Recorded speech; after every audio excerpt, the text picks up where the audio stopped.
Hello friends, welcome back to our channel. வாங்க சுண்டைக்காய் வத்த குழம்பு செய்யலாம். அதுக்கு ஒரு கடாயில் எண்ணெய் ஊற்றி எண்ணெய் காஞ்சதுமே கடுகு, வெந்தயம் பொரிஞ்சதுமே சுண்டைக்காய் வத்தலை சேர்த்து நல்லா பொரிய விடலாம். இப்போது காஞ்ச மிளகாய், கருவேப்பிலை, பூண்டு, வெங்காயம், தேவையான அளவு உப்பு எல்லாத்தையும் சேர்த்து நல்லா வதக்கிக்கலாம்.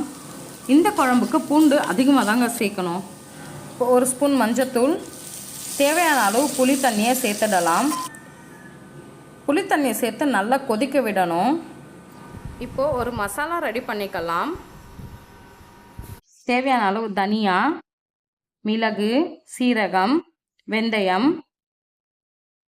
வேர்க்கடலை, வெள்ளை எள்ளு எல்லாத்தையும் கொஞ்சம் தனித்தனியாக வறுத்து எல்லாத்தையும் ஒன்றா பொடி பண்ணி எடுத்துக்கணும். தேவைப்பட்டால் 2 காஞ்ச மிளகாவும் சேர்த்து பொடியாக அரைச்சிக்கலாம். இப்போ குழம்பு நல்லா கொதிச்சிருச்சு பாருங்க. இந்த மாதிரி கொதிச்சு சுண்டி வரணும். எண்ணெய் மிதக்குது பாருங்க. இப்போ நம்ம வறுத்து ஆற வச்ச பொடியை சேர்த்துடலாம். 2லேருந்து 3 ஸ்பூன் சேர்க்கணும். இந்த பொடி சேர்க்கறதுனால குழம்பும் திக்காக வரும், டேஸ்ட்டும் நல்லா இருக்கும்.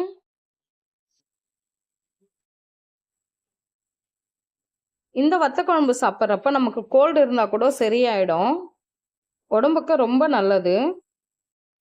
பாருங்க, எண்ணெய் பிரிஞ்சு நல்லா சுண்டி வந்துருச்சு. சூப்பரான வத்த குழம்பு ரெடி ஆயிடுச்சு. இதில் ஒரு சின்ன துண்டு வெல்லம் சேர்த்துடலாம். நாங்கள் இந்த வத்த குழம்பு சாதத்தோடு சாப்பிட்டோம். அதுக்கு அப்பளம் பொரிச்சுக்கிட்டோம். சூப்பரான டேஸ்ட்டாக இருந்துச்சு. இந்த வீடியோ உங்களுக்கு பிடிச்சிருந்தா லைக் பண்ணுங்கள், ஷேர் பண்ணுங்கள், கமெண்ட் பண்ணுங்கள். மறக்காமல் நம்ம சேனலுக்கு சப்ஸ்கிரைப் பண்ணுங்கள். தேங்க்யூ.